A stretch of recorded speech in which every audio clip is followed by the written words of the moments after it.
So not too long ago, I was listening to a group of misandrists talking about the fragile male ego. And, if you've been on the internet for 5 minutes, you've probably encountered one of these arguments.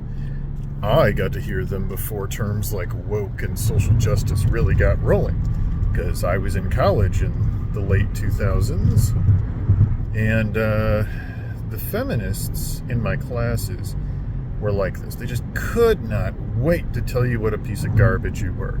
They were always talking about the fragile male ego. Well, in some ways, they're not too far off. Most men, especially insecure men, have very fragile egos. But all you have to do to those particular types of women are mention a few key phrases. How old are you? How much do you weigh? Yes, I think those pants look your rear end look fat. Boom! Triggered! Oh my gosh! End of the world! Trigger, trigger, trigger, trigger, trigger. You see, the women who are going to talk about the fragile male ego are just... They have a TED Talk about misogyny and what a piece of garbage men are, just locked and loaded and ready to go. And gentlemen, you do not want to date these women, because one of the biggest things, here's one of the keys to having a long and healthy relationship, is understanding that your partner is flawed and being prepared to forgive them. Gentlemen, you have to find a woman capable of putting up with your crap. That is step one. She has to find whatever weird stuff you're into acceptable. Do you like to fish and hunt? Your woman better be fine with that. Are you a video game nerd? My wife is also a video game nerd. Now, we nerd out about different types of video games. I play a bunch of strategy games and Crusader Kings. I'm into Final Fantasy, Star Wars, Lord of the Rings, Dungeons and Dragons. I'm into all that stuff. And my wife is super into Animal Crossing and Harvest Moon and the Rune Factory. She's into a lot of the cutesier titles. But here's the thing. We are both gamers, and we understand that when a new game comes out, you ain't going to see your spouse for a bit. As a matter of fact, your significant other is going to be completely obsessed with this game for a few weeks, and you need to give them the time to just nerd out and just play the game obsessively. And it's give and take. When the Animal Crossing, like a new furniture pack or something comes out, my wife comes out and just obsessively tells me all about it, and it's like, I don't really care that much, but you want to know what? I'm going to listen to her telling me all about her hobby that she's super into, and eventually my turn comes. Crusader Kings 3, a new expansion pack happens, and I'm going to tell my wife about it. Now, she doesn't really care, but she does appreciate the fact that I'm happy and I'm into something. And, I try to make it relevant, and I try not to bore her, because I know she's got a limited amount of listening to me yammer about something she doesn't care about that much. But here's the thing. We communicate, and each of us acknowledges each other's feelings. And each of us acknowledges that we are flawed and forgives the other for their flaws. Forgive us our trespasses as we forgive those who trespass against us. And that is important. You have to be able to forgive each other.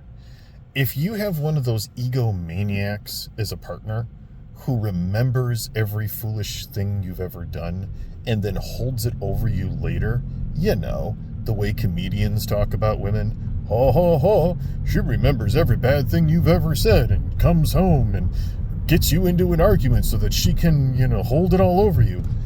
If that is your relationship, you pull that ejection handle. That is not a partnership. That is a fight. Now, if you like fighting and you're into the conflict-based relationship, have at you. But for most of us, I'm not interested in fighting with my wife. My wife and I are partners. That means we're equals. I am not her other kid. She is not my ball and chain. I respect my wife, and my wife respects me. And we put up with each other's crap. And we're grateful that our partners put up with our crap. And you know what? We talk about it and we acknowledge it.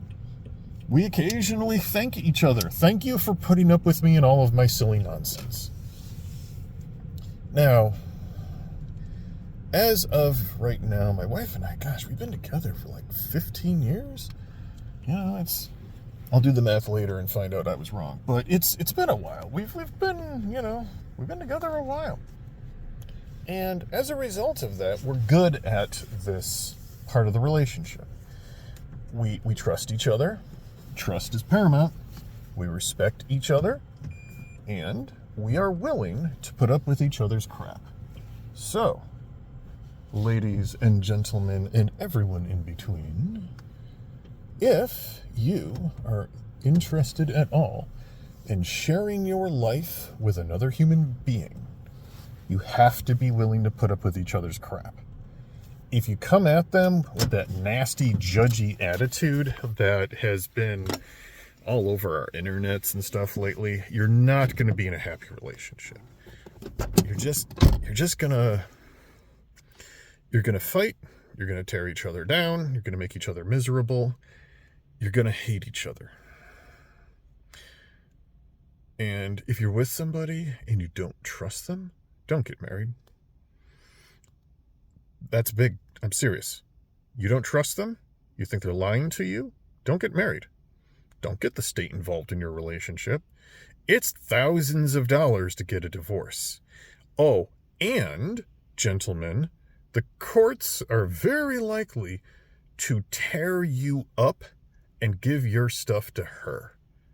And she can take everything from you. All she has to do is say, oh yeah, he beat me. Doesn't have to be any evidence.